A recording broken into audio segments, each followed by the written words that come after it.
This story begins with the very first time I ever went to an Inglewood City Council meeting. I went to complain about the very last thing that Mayor James Butts wanted the public to hear about, the fact that the Inglewood Police Department was deliberately avoiding investigating violent crimes. Coincidentally, when I stepped up to speak, James Butts gave me a cold reception. He got up and left. But eventually he came back. I told the council how one night, even though there were multiple victims and eyewitnesses, IPD refused to investigate the attempted murder of my neighbor's son and his friend. But before I was done, Butts cut me off and said, "I'd like you to give the Sergeant-at-Arms your name and number, and we will check with the police department."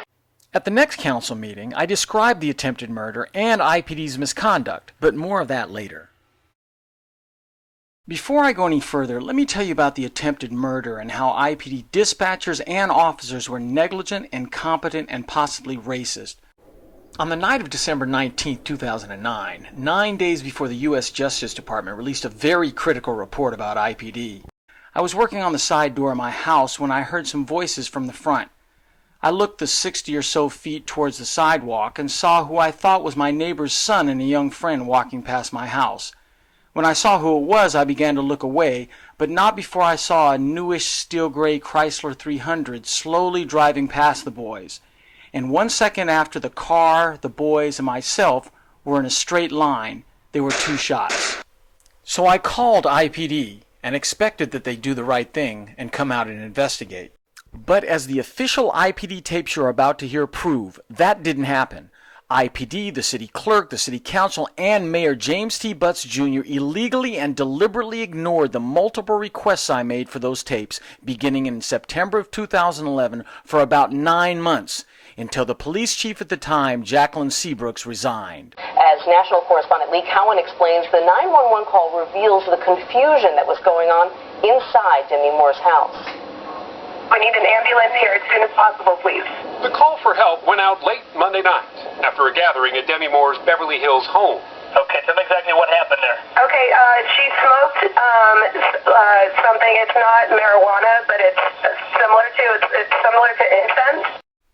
State law demands that the city respond to a request for information in 10 days and cannot take any more than 24 days to provide the information. However, the city clerk refused to even respond to my request for 9 months, September to the following May, and still didn't give me all the tapes. Here's another request I submitted to the city clerk 5 times and still never got all the information.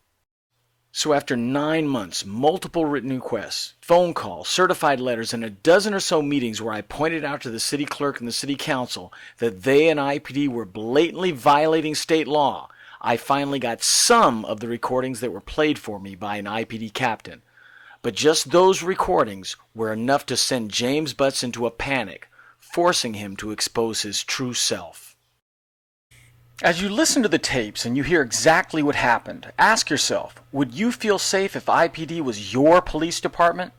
But 911 operator 19, what is your emergency? I was just wondering if anybody got a call on the shots fired over here.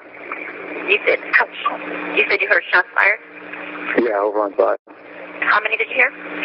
Say again? How many did you hear? There were 2. 2? And there was 2 kids walking down the street. One of them lives down the street. They scattered, but one of them came back and said they were shot at by a car that was going down the street. So I specifically told the dispatcher that I knew that one of the victims lived on my block and that the victim had confirmed that he was shot at by a car driving down the street, the car I saw passing the boys.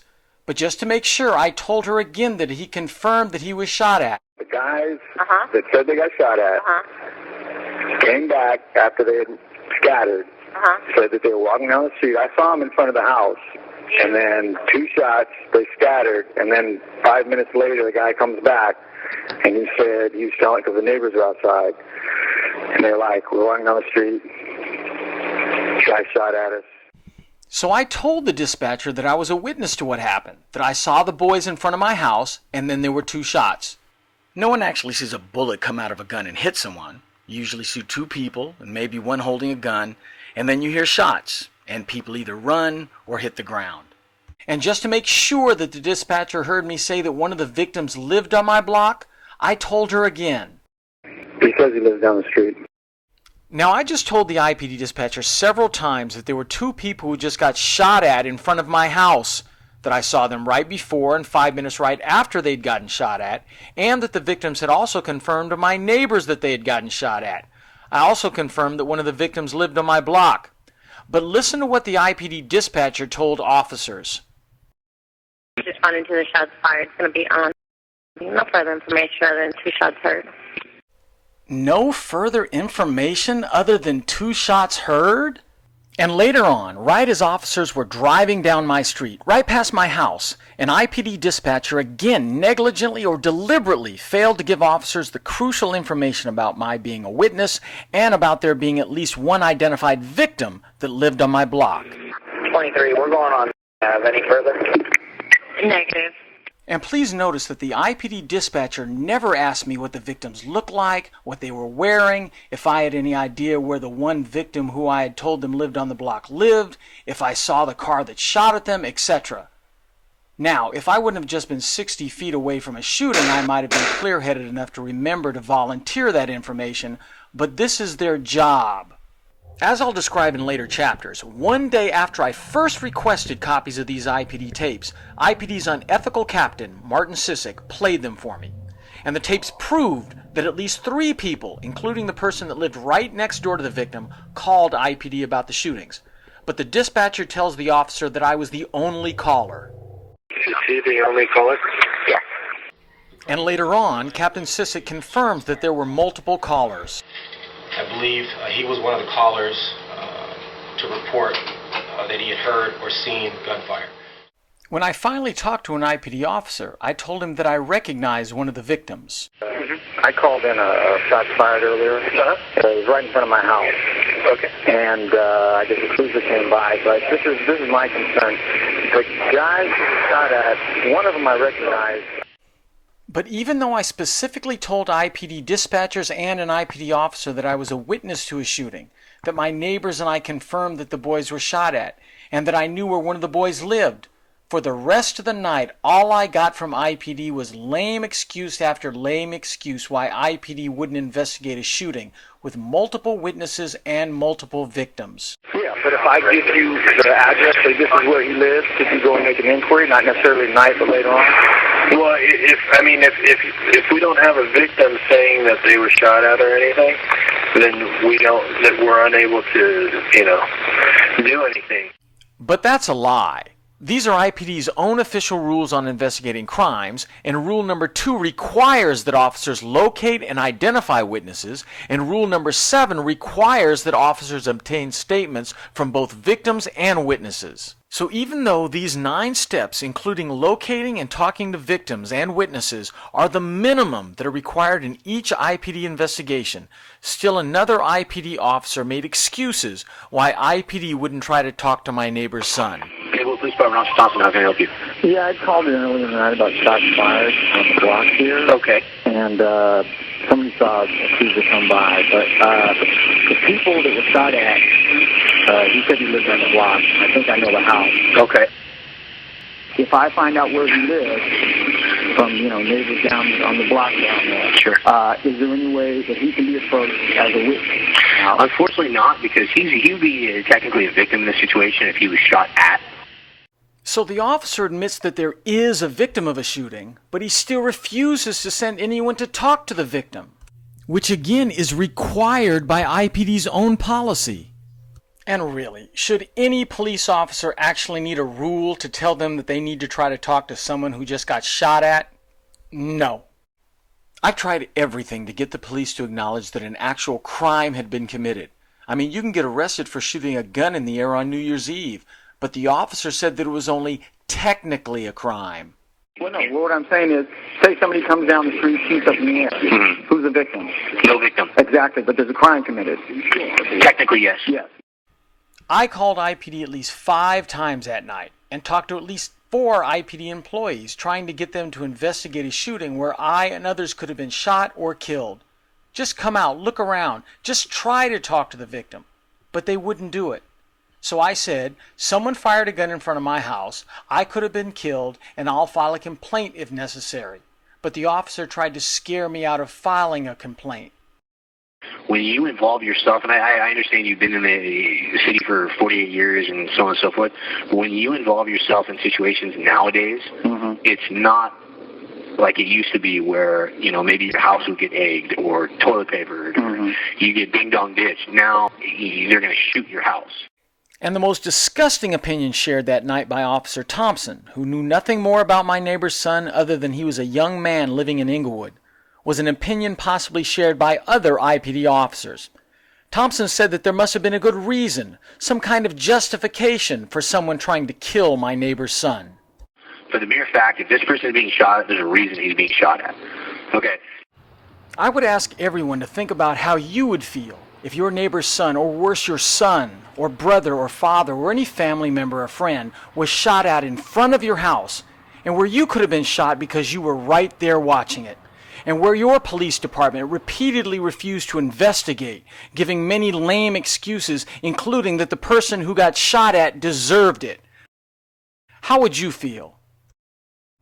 And now imagine that after the police made all these lame excuses for not investigating an attempted murder, they then tell you to go out at night into a fresh crime scene where the shooters could still be around somewhere and do their job, to collect the bullet shells, the evidence from the shooting, for them. Right. You know, I mean, that's what I was going to say, you know, and that's what I was saying again. You know, if you have a second right now, what I would suggest, rather than going and talking to him right now, I'd say, is go ahead and go outside. Go look around the area that you saw them shooting, and look for any kind of, you know, bullet casings on the ground or fragments or something like that, because they will be there. So Officer Thompson just acknowledged that he was aware that there was a victim of a shooting that I saw, and that he believed that there were still bullet shells in the street. But he still didn't want to send out officers to investigate. He just wanted me to go collect bullet shells for IPD.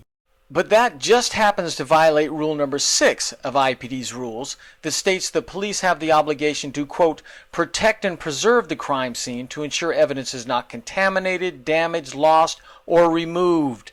This includes limiting access to non-essential personnel, like me. So IPD dispatchers either incompetently or deliberately failed to give officers on the street crucial information about identified witnesses and victims of a shooting, instead telling officers that shots were only heard. Then IPD officers repeatedly tried to avoid investigating the shooting, including talking to a known victim.